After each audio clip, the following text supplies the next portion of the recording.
वाहेगुरु जी का खालसा वाहेगुरु जी की फतेह।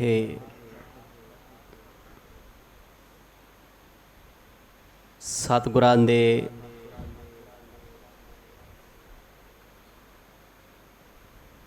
पावन चरनां दे विच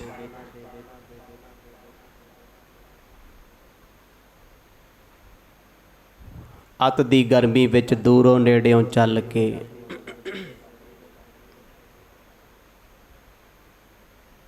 शाम दे दीवाना विच आप जी जुड़ बैठे हो।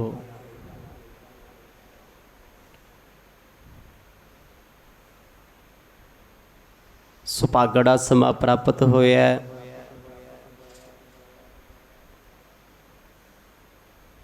आओ इस वक्त नूं सतगुरां दे प्रेम विच सफला बनाइए।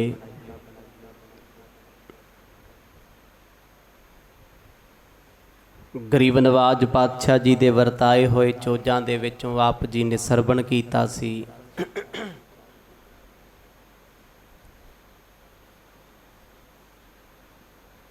जदों भाई लालो जी ने सतगुरां नूं बेनती करके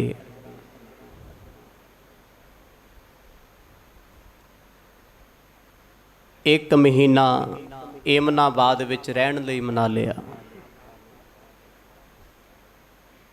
मरदाना जी आखण लगे सतगुरु जी आप जी इत्थे आनंद माणो,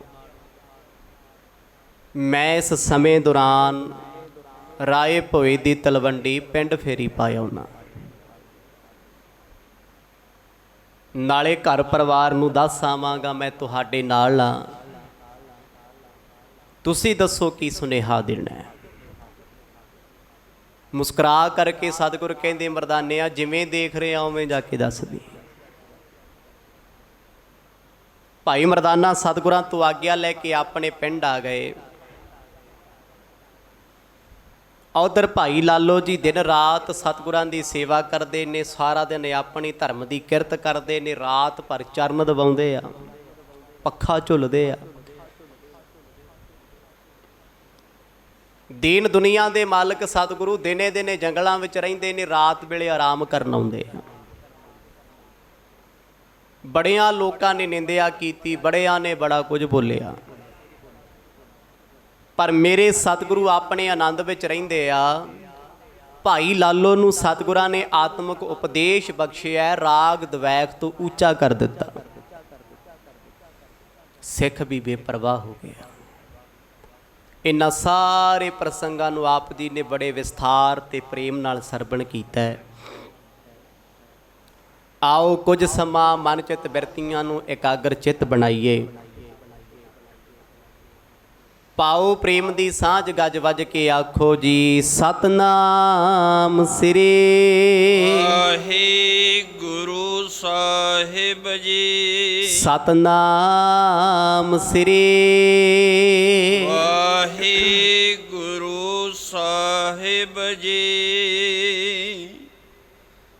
दोहरा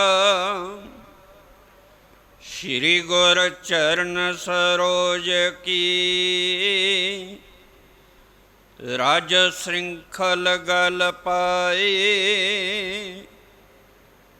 मन गोविंद को रोक कर, काहों कथा गत दाए। चूड़ामण कवि भाई संतोख सिंह जी नानक प्रकाश जी के अगलेरे प्रसंग की आरंभता तो पहला अरदास करते ने मंगल रूप विच गुरु नानक साहब जी दे प्यार दी महिमा दी संगली कहंदे असी अपने मन नूं पा लई है। गुरु दे चरना कवलां दा संगल कहंदे जदों साडे इस मन नूं पिया ते रज धूड़ी दे विच ये मन रूप हाथी हुण विचरनों हटिया है। हुण ये मन हाथी वस विच हो के प्रभु दे गुण गाउंदा है। गुरु दे शब्द दा कुंडा, गुरु दे शब्द दा संगल इस अस्थूल मन दे विच पा करके मैं सतगुरां दी महिमा लिखण लगिया धूड़ी दे वत ਬਾਣੀ ਨੇ ਲਿਖਿਆ ਜਿਉਂ ਕੁੰਚਰ ਇਸ਼ਨਾਨ। ਕਹਿੰਦੇ ਹਾਥੀ ਦਾ ਨਹਾਉਣਾ ਕਾਹਦਾ ਨਹਾਉਣਾ ਹੈ? ਮਹਾਵਤ ਸੈਂਕੜੇ ਵਾਰ ਹਾਥੀ ਨੂੰ ਨਵਾ ਦੇਵੇ, ਇਸ਼ਨਾਨ ਕਰਾ ਦੇਵੇ, ਉਹ ਇੱਕ ਸੁੰਡ ਭਰਦਾ ਰੇਤੇ ਦੀ ਚਿੱਕੜ ਦੀ ਉੱਤੇ ਪਾ ਲੈਂਦਾ। ਮਨ ਹੈ ਤੇ ਮੈਲਾ, ਪਰ ਜਦੋਂ ਗੁਰੂ ਸ਼ਬਦ ਸਤਿਗੁਰਾਂ ਦੇ ਚਰਨਾਂ ਕਮਲਾਂ ਦੀ ਪ੍ਰੀਤ ਦਾ ਕੁੰਡਾ ਇਸ ਮਨ ਨੂੰ ਪੈ ਗਿਆ ਨਾ, ਮਨ ਰੂਪ ਹਾਥੀ ਹੁਣ ਸਤਿਗੁਰਾਂ ਦੇ ਹੁਕਮ 'ਚ ਚੱਲਦਾ ਹੈ। ਕਹਿੰਦੇ ਮੈਂ ਗੁਰੂ ਨਾਨਕ ਸਾਹਿਬ ਦੀ ਪਾਵਨ ਮਹਿਮਾ ਲਿਖਣ ਲੱਗਿਆ, ਅਰਦਾਸ ਕਰਦਾ ਮਹਾਰਾਜ ਆਪਣੇ ਚਰਨਾਂ ਕਮਲਾਂ ਤੇ ਪ੍ਰੇਮ ਦਾ ਕੁੰਡਾ ਮੇਰੇ ਮਨ ਨੂੰ ਪਾ ਕੇ ਰੱਖਿਓ। ਵੇਖਿਓ ਕਿਤੇ ਤੁਹਾਡੀ ਸੁਖਦਾਈ ਕਥਾ ਲਿਖਦੇ ਲਿਖਦੇ ਮੇਰਾ ਮਨ ਕਿਤੇ ਸੰਸਾਰੀ ਬਿਰਤੀ ਵਿੱਚ ਆ ਜਾਵੇ। ਬੜੇ ਅਦਬ ਦੇ ਨਾਲ ਉਹ ਅਰਦਾਸਾਂ ਕਰਦੇ ਨੇ। ਚੋਪਈ ਏ ਬਿਦ ਨਗਰ ਏਮਨਾ ਵਾਦੋ, ਰਹੇ ਹੇਤ ਲਾਲੋ ਅਹਲਾਦੋ। ਭਾਈ ਬਾਲਾ ਜੀ ਸੁਣਾ ਰਹੇ ਨੇ ਗੁਰੂ ਅੰਗਦ ਦੇ ਪਾਤਸ਼ਾਹ ਜੀ ਦੇ ਤਾਈ ਆਖਣ ਲੱਗੇ ਹਜ਼ੂਰ, ਭਾਈ ਮਰਦਾਨਾ ਜੀ ਦੇ ਵਿਦਾ ਹੋਣ ਤੋਂ ਬਾਅਦ ਗੁਰੂ ਨਾਨਕ ਸਾਹਿਬ ਮਹਾਰਾਜ ਏਮਨਾਬਾਦ ਵਿੱਚ ਬੜੇ ਪ੍ਰਸੰਨ ਨੇ, ਕਿਉਂਕਿ ਆਪਣੇ ਆਨੰਦ ਵਿੱਚ ਰਹਿੰਦੇ ਆ। ਸਤਿਗੁਰਾਂ ਦਾ ਪਿੰਡ ਹੋਣਾ, ਸੁਲਤਾਨਪੁਰ ਲੋਧੀ ਹੋਣਾ ਜਾਂ ਏਮਨਾਬਾਦ ਹੋਣਾ, ਇਹ ਫਰਕ ਨਹੀਂ ਪਾਉਂਦਾ। ਜਿਨ੍ਹਾਂ ਦਾ ਮਨ ਰੱਬ ਦੇ ਰੰਗਾਂ ਵਿੱਚ ਖੁੱਭਿਆ ਨਾ, ਉਹ ਜੰਗਲਾਂ ਵਿੱਚ ਵੀ ਬੈਠੇ ਹੋਣ ਤੇ ਉੱਥੇ ਵੀ ਸਭ ਕੁਝ ਹਰਾ ਭਰਾ ਦਿਸਦਾ ਹੈ। ਏਮਨਾਬਾਦ ਦੀ ਧਰਤੀ ਤੇ ਭਾਈ ਲਾਲੋ ਦੇ ਘਰ ਵਿੱਚ ਗੁਰੂ ਨਾਨਕ ਸਾਹਿਬ ਮਹਾਰਾਜ ਬੜੇ ਆਨੰਦ ਦੇ ਨਾਲ ਸਮਾਂ ਬਤੀਤ ਕਰਦੇ ਨੇ। 15 ਬਸਰ ਜਬੈ ਬਤੀਤੇ, ਸੇਵੈ ਚਰਨ ਕਮਲ ਔਰ ਪ੍ਰੀਤੇ। ਭਾਈ ਲਾਲੋ ਸੇਵਾ ਵਿੱਚ ਇੰਨੇ ਮਗਨ ਰਹਿੰਦੇ ਨੇ, ਇੰਨੇ ਭਿੱਜੇ ਹੋਏ ਨੇ। ਮਰਦਾਨਾ ਜੀ ਦੇ ਜਾਣ ਤੋਂ ਬਾਅਦ 15 ਦਿਨ ਕਦੋਂ ਲੰਘ ਗਏ ਇਹ ਉਹਨਾਂ ਨੂੰ ਵੀ ਪਤਾ ਨਹੀਂ ਲੱਗਿਆ, ਕਿਉਂਕਿ ਘੜੀਆਂ ਪ੍ਰੇਮ ਦੀਆਂ ਨੇ। ਸੱਜਣ ਸਤਿਗੁਰੂ ਅੱਖਾਂ ਦੇ ਸਾਵੇ ਨੇ, ਇਸ ਕਰਕੇ ਸਮਾਂ ਬੜੀ ਰਫ਼ਤਾਰ ਨਾਲ ਤੁਰਿਆ ਜਾਂਦਾ ਹੈ, ਤੇਜ਼ੀ ਨਾਲ ਤੁਰਿਆ ਜਾਂਦਾ ਹੈ। ਇੱਕ ਮਹੀਨੇ ਵਿੱਚੋਂ 15 ਦਿਨ ਬਤੀਤ ਹੋ ਗਏ, ਰਹਿ ਗਏ 15। ਲੰਘੇ 15 ਦਿਨਾਂ ਦਾ ਆਨੰਦ ਤੇ ਪ੍ਰਾਪਤ ਕੀਤਾ, ਪਰ ਰਹਿ ਗਏ 15 ਦਾ ਬੜਾ ਫਿਕਰ ਲੱਗਿਆ ਹੋਇਆ ਵੀ ਇਹ ਤੇ ਭੱਜੇ ਜਾ ਰਹੇ ਆ। ਸਮਾਂ ਤੇ ਬੀਤਦਾ ਜਾਂਦਾ ਹੈ। ਭਾਈ ਲਾਲੋ ਚਾਹੁੰਦੇ ਨੇ ਕੋਈ ਇਸ ਸਮੇਂ ਨੂੰ ਰੋਕ ਦੇਵੇ ਤਾਂ ਜੋ ਮੈਂ ਆਪਣੇ ਪਿਆਰੇ ਸਤਿਗੁਰ ਦੇ ਨਾਲ ਲੰਮਾ ਸਮਾਂ ਬਤੀਤ ਕਰ ਸਕਾਂ। ਹੁਤੋ ਪਠਾਨ ਤਹਾਂ ਕੋ ਰਾਜਾ, ਨਿਕਟ ਸਭ ਜਿਹੇ ਦੁਸ਼ਟ ਸਮਝ। ਇਸ ਏਮਨਾਬਾਦ ਦਾ ਇੱਕ ਪਠਾਨ ਜੋ ਰਾਜਾ ਸੀ ਮੁਸਲਮਾਨ, ਬੜਾ ਦੁਸ਼ਟ ਹੈ। ਹੁਣ ਜਿਹੜਾ ਰਾਜਾ ਦੁਸ਼ਟ ਹੋਵੇ ਫਿਰ ਉਹਦੀ ਪਰਜਾ ਵੀ ਉਸੇ ਸੁਭਾਅ ਦੀ ਹੁੰਦੀ ਹੈ। ਜੇ ਰਾਜਾ ਬੇਈਮਾਨ ਹੋਏਗਾ, ਉਹਦੇ ਆਫੀਸਰ, ਉਹਦੇ ਮੰਤਰੀ ਕਰਪਟ ਹੋਣਗੇ, ਕਿਉਂਕਿ ਚੰਗਾ ਰਾਜਾ ਬੁਰੇ ਬੰਦੇ ਨੂੰ ਕਦੇ ਆਪਣੀ ਥਾਂ ਤੇ ਨਹੀਂ ਬਹਿਣ ਦੇਗਾ, ਸਭਾ 'ਚ ਨਹੀਂ ਆਉਣ ਦੇਗਾ। ਬੈਠਣਗੇ ਉਹ। ਜੇ ਰਾਜਾ ਪਾਪੀ ਹੈ ਤੇ ਸਾਰੇ ਜਾਣਦੇ ਆ, ਸਿਪਾਹੀ ਤੋਂ ਲੈ ਕੇ ਮੰਤਰੀ ਤੱਕ, ਮੰਤਰੀ ਤੋਂ ਲੈ ਕੇ ਸੰਤਰੀ ਤੱਕ ਪ੍ਰੋਪਰ ਸਿਸਟਮ ਹੀ ਕਰਪਟ ਹੁੰਦਾ ਹੈ, ਕੋਈ ਇੱਕ ਬੰਦਾ ਗਲਤ ਨਹੀਂ ਹੁੰਦਾ। ਹੁਣ ਇੱਥੋਂ ਦਾ ਰਾਜਾ ਲੁਟੇਰਾ ਸੀ, ਮੁਗਲ ਸ਼ਾਸਕ ਹੈ, ਮੁਗਲਾਂ ਦਾ ਰਾਜ ਹੈ, ਕਿਉਂਕਿ ਏਮਨਾਬਾਦ ਵਿੱਚ ਅਜੇ ਬਾਬਰ ਨਹੀਂ ਆਇਆ। ਬਾਬਰ ਤੋਂ ਪਹਿਲਾਂ ਜਿਹੜੇ ਰਾਜ ਕਰਦੇ ਸੀ ਉਹਨਾਂ ਦੇ ਰਾਜ ਦੇ ਅਧੀਨ ਏਮਨਾਬਾਦ ਵਿੱਚ ਕਹਿੰਦੇ ਕਲਯੁਗ ਨੰਗਾ ਨੱਚਦਾ ਸੀ। ਹਰ ਤਰ੍ਹਾਂ ਦਾ ਮਾੜਾ ਕਰਮ ਜੋ ਤੁਸੀਂ ਸੋਚ ਸਕਦੇ ਹੋ, ਅੱਜ ਦੇ ਸਮੇਂ 'ਚ ਕਹਿ ਸਕਦੇ ਹੋ, ਜਿਵੇਂ ਅੱਜ ਵਰਤਦਾ ਹੈ। ਇੰਟਰਨੈਟ ਦੀ ਦੁਨੀਆ ਤੇ ਕੀ ਹੈ? 90% ਨੈਗੇਟਿਵਿਟੀ ਹੈ, ਬੁਰਾਈ ਹੈ।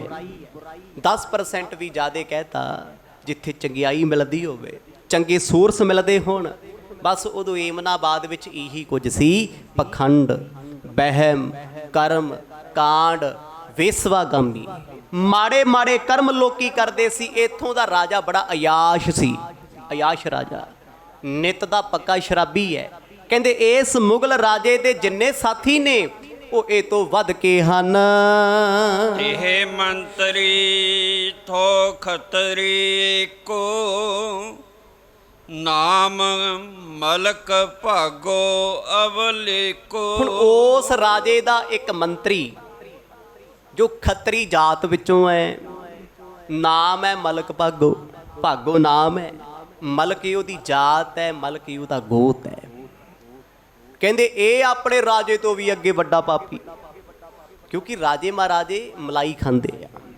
ਕਹਿੰਦੇ ਆ ਲੁੱਟ ਕੇ ਲੈ ਕੇ ਆਓ, ਤੇ ਲੁੱਟ ਕੇ ਦੇਣ ਵਾਲੇ ਜਿਸ ਰਾਜੇ ਨੂੰ ਦੇ ਰਹੇ ਆ ਉਹਦੇ ਨਾਲ ਵੀ ਹੇਰਾ ਫੇਰੀ ਕਰਦੇ ਆ, ਉਹ ਤੋਂ ਵੱਡੇ ਬੇਈਮਾਨ ਹੁੰਦੇ ਆ। ਕਹਿੰਦੇ ਜਿਵੇਂ ਇੱਥੋਂ ਦਾ ਰਾਜਾ ਏਮਨਾਬਾਦ ਦਾ ਪਾਪੀ ਸੀ, ਉਹ ਤੋਂ ਵੱਡਾ ਪਾਪੀ, ਕਿਤੇ ਵੱਡਾ ਪਾਪੀ ਮਲਕ ਭਾਗੋ ਸੀ, ਕਿਉਂਕਿ ਮੰਤਰੀ ਸੀ। ਬੜੀਆਂ ਚੀਜ਼ਾਂ ਹੁੰਦੀਆਂ ਨੇ ਜੋ ਮੰਤਰੀ ਸਿੱਧੇ ਤੌਰ ਤੇ ਹੈਂਡਲ ਕਰਦੇ ਆ, ਜਿੱਥੇ ਉਹ ਘਾਟੇ ਵਾਧੇ ਕਰਦੇ ਆ। ਕਹਿੰਦੇ ਮਲਕ ਭਾਗੋ ਦਾ ਇੱਥੇ ਦਬਦਬਾ ਜ਼ਿਆਦੇ ਹੈ, ਉਹ ਖੱਤਰੀਆਂ ਦੀ ਜਾਤ ਵਿੱਚੋਂ ਹੈ ਤੇ ਹਿੰਦੂ ਧਰਮ ਚੋਂ ਹੈ। ਬੜੀ ਹੈਰਾਨੀ ਦੀ ਗੱਲ ਹੈ, ਰਾਜ ਹੋਵੇ ਮੁਗਲਾਂ ਦਾ, ਜਿਹੜੇ ਮੁਗਲ ਕਹਿੰਦੇ ਅਸੀਂ ਹਿੰਦੂਆਂ ਨੂੰ ਕਤਲ ਕਰ ਦਿਆਂਗੇ, ਉਦੋਂ ਵੀ ਹਿੰਦੂ ਲੋਕ ਤਖਤਾਂ ਤੇ ਬੈਠੇ ਸੀ।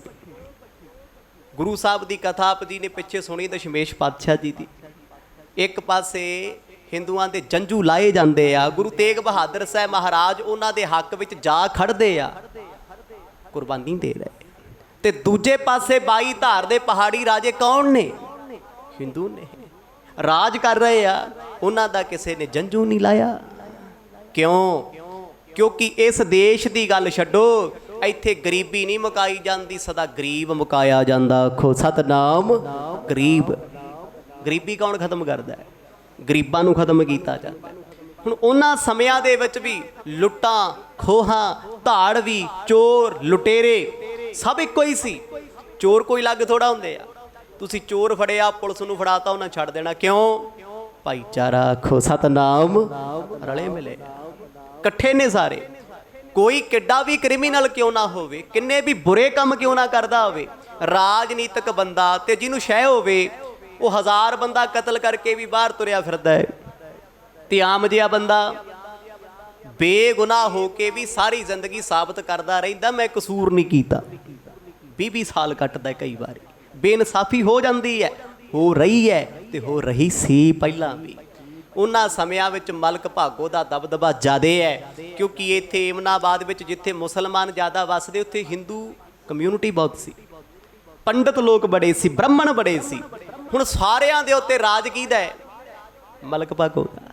ਮੰਤਰੀ ਹੈ, ਸਤਿਕਾਰ ਕਰਦੇ ਆ ਸਾਰੇ, ਪਰ ਕਹਿੰਦੇ ਸਿਰੇ ਦਾ ਅਯਾਸ਼, ਸਿਰੇ ਦਾ ਸ਼ਰਾਬੀ, ਸਿਰੇ ਦਾ ਪਾਪੀ ਬੰਦਾ ਹੈ, ਔਰ ਪਾਪ ਵੀ ਕਰਦਾ ਤੇ ਧਰਮ ਵੀ ਕਮਾਉਂਦਾ ਹੈ। ਹੁਣ ਸਾਰੇ ਲੋਕ ਇਹ ਤੋਂ ਡਰਦੇ ਆ। ਨਿੰਦਕ ਚੁਗਲਖੋਰ ਇਹਦੇ ਮਿੱਤਰ ਹਨ। ਹੁਤੋ ਪਾਸ ਤੇ ਕੋ ਬੋ ਦਰਬਾ, ਘਰ ਕਲ ਮਲ ਸੋ ਸੰਚਿਓ ਸਰਬਾ। ਭਾਈ ਬਾਲਾ ਜੀ ਸੁਣਾ ਰਹੇ ਨੇ, ਕਹਿੰਦੇ ਮਹਾਰਾਜ ਮਲਕ ਭਾਗੋ ਕੋਲ ਰਾਜੇ ਤੋਂ ਵੱਧ ਧਨ ਸੀ, ਰਾਜੇ ਤੋਂ ਵੱਧ ਦੌਲਤ ਸੀ। ਧਨ ਦੌਲਤ ਇੰਨੀ ਸੀ, ਸੰਭਾਲੀ ਨਹੀਂ ਸੀ ਜਾਂਦੀ। ਇਕੱਠਾ ਕਿਵੇਂ ਕੀਤਾ? ਕਹਿੰਦੇ ਕਲਮਲ, ਪਾਪ ਕਰ ਕਰਕੇ, ਪਾਪ ਕਰਕੇ ਮਾਇਆ ਇਕੱਠੀ ਹੁੰਦੀ ਹੈ। ਕਿਉਂਕਿ ਪਾਪਾਂ ਵਾਜੋ ਹੋਵੈ ਨਾਹੀ, ਮੋਇਆ ਸਾਥ ਨਾ ਜਾਈ। ਧੁਰ ਕੀ ਬਾਣੀ ਨੇ ਕਹਿ ਦਿੱਤਾ, ਇਹ ਮਾਇਆ ਪਾਪਾਂ ਬਿਨਾਂ ਇਕੱਠੀ ਨਹੀਂ ਹੁੰਦੀ। ਆਮ ਬੰਦੇ ਦਾ ਤੇ ਸਕੂਟਰ 'ਚ ਤੇਲ ਨਹੀਂ ਪੈਂਦਾ, ਰੋਟੀ ਨਹੀਂ ਪੱਕਦੀ, ਬੱਚੇ ਨਹੀਂ ਵਿਆਹੇ ਜਾਂਦੇ, ਪਰ 2 ਨੰਬਰ ਦੀ ਮਾਇਆ ਜਿਨ੍ਹਾਂ ਕੋਲੇ ਔਰ ਰਿਸ਼ਵਤਾਂ ਕਰੋੜਾਂ ਦੀਆਂ ਦੇ ਕੇ ਵੀ ਕਰੋੜਾਂ 'ਚ ਰਹਿੰਦੇ ਆ, ਆਉਂਦੀ ਕਿੱਥੋਂ ਐ? ਪਾਪ ਕਰਿਆ ਤੋਂ ਆਉਂਦੀ ਹੈ। ਪਾਪ ਬਿਹਾਜੇ ਮਾਇਆ, ਪਾਪ ਜਿੰਨਾ ਕਰੋਗੇ ਉਹਨੇ ਮਾਇਆ ਧਾਰੀ ਹੋ ਜਾਓਗੇ। ਕਹਿੰਦੇ ਮਲਕ ਭਾਗੋ ਕੋਲ ਮਾਇਆ ਦੇ ਅੰਬਾਰ ਲੱਗੇ ਸੀ, ਅੰਬਾਰ। ਤੇ ਹੁਣ ਵੇਖੋ, ਜਦੋਂ ਗਰੀਬਾਂ ਦਾ ਗਲ ਵੱਢਣਾ, ਲੋਕਾਂ ਗਾਲਾਂ ਕੱਢਣੀਆਂ, ਲੋਕੀ ਬੁਰਾ ਵੀ ਕਹਿਣਾ ਹੈ, ਲੋਕਾਂ ਬੇਈਮਾਨ ਠੱਗ ਵੀ ਕਹਿਣਾ ਹੈ, ਤੇ ਪਿੱਠ ਪਿੱਛੋਂ ਜੋ ਆਉਂਦਾ ਦਿਲ 'ਚ ਬੋਲ ਦੇਣਾ। ਅੱਜ ਵੀ ਬੋਲਦੇ ਆ, ਪਰ ਜਦ ਬੋਲਣ ਵਾਲੇ ਨੂੰ ਬੁਰਕੀ ਪੈ ਜੇ, ਚੁੱਪ ਹੋ ਜਾਂਦੇ ਆ ਨਾ ਲੋਕੀ। ਜਿਹੜੇ ਲੋਕੀ ਰਾਜਨੀਤਿਕ ਨੇਤਾ ਨੂੰ ਗਾਲਾਂ ਕੱਢਦੇ ਆ, ਉਹ ਫਿਰ ਚੁੱਪ ਕਿਉਂ ਹੋ ਜਾਂਦੇ ਆ? ਕੋਈ ਨਾ ਕੋਈ ਟੁੱਟੀ ਭੱਜੀ ਚੇਅਰਮੈਨੀ ਮਿਲ ਜਾਂਦੀ ਹੈ, ਬੁਰਕੀ ਪੈ ਜਾਂਦੀ ਹੈ, ਕਿਤੇ ਕੋਠੀ, ਕਿਤੇ ਫਲੈਟ, ਕਿਤੇ ਜ਼ਮੀਨ ਮਿਲ ਜਾਂਦੀ ਹੈ, ਚੁੱਪ ਹੋ ਜਾਂਦੇ ਆ, ਸਿਫਤ ਕਰਨ ਲੱਗ ਪੈਂਦੇ ਆ। ਮਲਕ ਭਾਗੋ ਦੇ ਵਿਰੁੱਧ ਜਿਹੜਾ ਵੀ ਬੋਲਦਾ ਹੈ, ਮਾਇਆ ਸੁੱਟ ਦਿੰਦਾ ਹੈ, ਕਿਉਂਕਿ ਉਹਨੇ ਕਿਹੜਾ ਹਲ ਵਾਇਆ ਹੋਇਆ ਹੈ। ਪਾਪ ਕਰਮ ਕਰਕੇ ਮਾਇਆ ਇਕੱਠੀ ਕੀਤੀ, ਪਰ ਉਹ ਆਪਣੀ ਮਾਇਆ ਨੂੰ ਬੜੇ ਤਰੀਕੇ ਨਾਲ ਮੋਡੀਫਾਈ ਕਰਦਾ ਹੈ। ਆ ਜੋ ਅੱਜ ਸੁਣ ਰਹੇ ਹੋ ਨਾ, ਇਹ ਅੱਜ ਵੀ ਵਰਤ ਰਿਹਾ ਹੈ। ਅੱਜ ਵੀ, ਅੱਜ ਧਰਮ ਦੀ ਦੁਨੀਆ 'ਚ ਲੱਭਣਾ ਔਖਾ ਹੈ, ਧਰਮੀ ਕੌਣ ਆ ਤੇ ਪਾਪੀ ਕੌਣ ਹੈ। ਕਿਸੇ ਧਰਮ ਵਿੱਚ ਚਲੇ ਜਾਓ, ਧਰਮੀ ਕੌਣ ਹੈ? ਕੀ ਨਿਸ਼ਾਨੀ ਧਰਮੀ ਬੰਦੇ? ਇੱਕ ਪਾਪ ਕਰਨ ਵਾਲਾ ਬੰਦਾ ਤੁਹਾਡੇ ਤੋਂ ਵੱਧ ਗੁਟਕਾ ਸਾਹਿਬ ਪੜ੍ਹਦਾ ਹੈ, ਪਰ ਬਖਸ਼ਦਾ ਕਿਸੇ ਨੂੰ ਨਹੀਂ। ਆਖੋ ਸਤਨਾਮ। ਨਿਤਨੇਮ ਵੀ ਕਰਦਾ ਹੈ, ਬਾਣੀ ਵੀ ਪੜ੍ਹਦਾ ਹੈ, ਧਰਮ ਵੀ ਕਮਾਉਂਦਾ ਹੈ, ਪਰ ਠੱਗੀਆਂ ਵੀ ਮਾਰਦਾ ਹੈ। ਕਹਿੰਦੇ ਮਲਕ ਭਾਗੋ ਸੱਜਣ ਠੱਗ ਵਰਗਾ ਸੀ। ਸੱਜਣ ਠੱਗ ਤੇ ਟਰੈਪ ਲਾਉਂਦਾ ਸੀ ਲੋਕਾਂ ਤੇ, ਇਹ ਸ਼ਰੇਆਮ ਲੁੱਟਦਾ ਸੀ ਰਾਜ ਸੱਤਾ ਕਰਕੇ। ਕਹਿੰਦੇ ਪਾਪ ਕਰਨੇ, ਹਾਹਾਕਾਰ ਮੱਚੀ, ਲੋਕੀ ਮਾੜਾ ਬੋਲਦੇ ਆ, ਪਰ ਸਾਹਮਣੇ ਨਹੀਂ ਸੀ ਕੋਈ ਬੋਲਦਾ, ਜੁਰਤ ਨਹੀਂ ਸੀ ਕਿਸੇ ਦੀ। ਇਹ ਏਮਨਾਬਾਦ ਦਾ ਮੰਤਰੀ ਹੈ, ਮੰਤਰੀ। ਆਪ ਜੀ ਨੇ ਪ੍ਰਸੰਗ ਸੁਣਿਆ ਹੋਣਾ ਮਲਕ ਭਾਗੋ ਤੇ ਭਾਈ ਲਾਲੋ ਜੀ ਦਾ। ਉੱਥੇ ਸਿਰਫ ਇਦਾਂ ਹੀ ਸੁਣਿਆ ਹੋਣਾ ਵੀ ਮਲਕ ਭਾਗੋ ਇੱਕ ਅਮੀਰ ਬੰਦਾ ਸੀ। ਨਹੀਂ, ਮੰਤਰੀ ਸੀ। ਅਮੀਰ ਹੋਣਾ ਹੋਰ ਚੀਜ਼ ਹੈ, ਸ਼ਾਸਕ ਹੋਣਾ ਹੋਰ ਚੀਜ਼ ਹੈ। ਕਹਿੰਦੇ ਸ਼ਾਸਕ ਨੂੰ ਡਰ ਨਹੀਂ ਹੁੰਦਾ, ਅਮੀਰ ਨੂੰ ਤੇ ਹਕੂਮਤ ਦਾ ਡਰ ਹੁੰਦਾ ਹੈ। ਅਮੀਰ ਬੰਦੇ ਨੂੰ ਤੇ ਰਾਜ ਭਾਗ ਦਾ ਡਰ ਆ ਵੀ ਕੋਈ ਟੈਕਸ ਨਾ ਲੱਗ ਜੇ, ਕੋਈ ਗੁਨਾਹ ਹੀ ਨਾ ਹੋ ਜੇ, ਕਿਤੇ ਵਾਧਾ ਘਾਟਾ ਨਾ ਹੋ ਜੇ। ਮਲਕ ਭਾਗੋ ਦਾ ਕਹਿੰਦੇ ਨਾਮ ਇੰਨਾ ਲੋਕਾਂ ਵਿੱਚ ਸੀ, ਇਹਨੇ ਲੋਕਾਂ ਦੇ ਗਲ ਵੱਢਣੇ, ਗਰੀਬ ਮਾਰ ਕਰਨੀ, ਬੇਨਸਾਫੀਆਂ ਕਰਦਾ ਏ। ਕਰਨ ਸੋ ਜਸ ਆਪਣੋ ਨਰ ਮਾਹੀ, ਬ੍ਰਹਮ ਭੋਜ ਕੀਨੋ ਪੁਰ ਤਾਹੀ। ਹੁਣ ਮੰਤਰੀ ਹੈ ਇਹ, ਆਪਣੇ ਫਿਰ ਸਲਾਹਕਾਰਾਂ ਨੂੰ ਪੁੱਛਦਾ ਵੀ ਇਹੋ ਜਿਹਾ ਕੰਮ ਦੱਸੋ ਜਿਹਦੇ ਨਾਲ ਮੇਰੀ ਸਿਫਤ ਹੋਵੇ। ਕਰਦਾ ਤੇ ਪਾਪ ਹੀ ਆ ਮੈਂ, ਉਹ ਤੇ ਲੋਕਾਂ ਨੂੰ ਪਤਾ ਹੈ, ਪਾਪਾਂ ਵਾਜੋ ਮਾਇਆ ਇਕੱਠੀ ਨਹੀਂ ਹੁੰਦੀ। ਤੇ ਮੰਤਰੀ ਦੇ ਸਲਾਹਕਾਰ ਨੇ ਸਲਾਹ ਦਿੱਤੀ ਵੀ ਤੂੰ ਕਰ ਬ੍ਰਹਮ ਭੋਜ। ਬ੍ਰਹਮ ਭੋਜ ਹੁੰਦਾ ਯੱਗ, ਬਹੁਤ ਵੱਡਾ ਯੱਗ ਕਰ, ਮਤਲਬ ਸਿੱਧਾ ਕਹੀਏ ਪੰਜਾਬੀ ਭਾਸ਼ਾ ਲੰਗਰ ਲਾ, ਵੀ ਇਸ ਲੰਗਰ ਦੀ ਆੜ ਵਿੱਚ ਤੇਰੇ ਪਾਪ ਢਕੇ ਜਾਣਗੇ। ਆਖੋ ਸਤਨਾਮ। ਅੱਜ ਨਹੀਂ ਹੁੰਦਾ। ਗਰੀਬਾਂ ਦਾ ਗਲ ਵੱਢਣ ਵਾਲੇ, ਪਾਪ ਕਮਾਉਣ ਵਾਲੇ ਕੀ ਧਾਰਮਿਕ ਸਥਾਨਾਂ ਤੇ ਜਾ ਕੇ ਲੰਗਰ ਨਹੀਂ ਲਾਉਂਦੇ? ਕੀ ਉਹ ਸੇਵਾ ਦੇ ਵਿੱਚ ਦਾਨ ਨਹੀਂ ਦਿੰਦੇ? ਮੈਂ 10 ਲੱਖ ਦਾ ਚੈੱਕ ਕੱਟ ਕੇ ਦੇਤਾ, 20 ਦਾ ਦੇਤਾ, ਕਿੱਥੋਂ ਆਇਆ? ਮੱਕੀ ਗੁੱਡੀ ਸੀ। ਪਾਪ ਕੀਤੇ ਹੋਏ ਆ। ਤੇ ਜਿਹੜੇ ਜਿਹੜੇ ਨੇ ਉਹਨੂੰ ਵਰਤਿਆ ਉਹ ਸਾਰੇ ਰਗੜੇ ਗਏ ਵਿੱਚ, ਪਾਪੀ ਬਣ ਗਏ। ਦਰਗਾਹ ਦੇ ਵਿੱਚ ਪਿੱਤਰੀ ਚੋਰ ਕਰੇ ਵਾਲਾ ਕੰਮ ਹੋ ਗਿਆ। ਕਹਿੰਦੇ ਜਦੋਂ ਮਲਕ ਭਾਗੋ ਨੇ ਸੁਣਿਆ ਬੜਾ ਖੁਸ਼ ਹੈ। ਇਹੀ ਫਰਕ ਹੁੰਦਾ ਇੱਕ ਅਪਰਾਧੀ ਤੇ ਰਾਜਨੀਤਿਕ ਬੰਦੇ 'ਚ।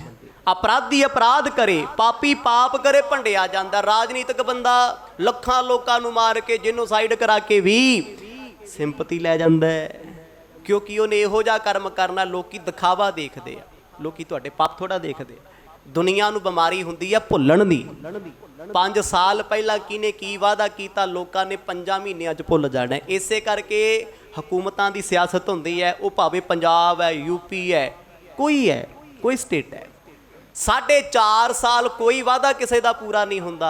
ਲਾਸਟ ਵਿੱਚ ਆ ਕੇ ਕੀ ਹੁੰਦਾ? ਉਹਨਾਂ ਨੂੰ ਪਤਾ ਹੈ ਵੀ ਇਹਨਾਂ ਲੋਕਾਂ ਨੂੰ ਭੁੱਲਣ ਦੀ ਬਿਮਾਰੀ ਹੈ। 4 ਮਹੀਨੇ ਲੋਲੀਪੌਪ ਦੇ ਦਿਓ, ਇਹ ਫੇਰ ਭੱਜੇ ਜਿੰਦਾਬਾਦ ਕਰਦੇ ਫਿਰਨਗੇ।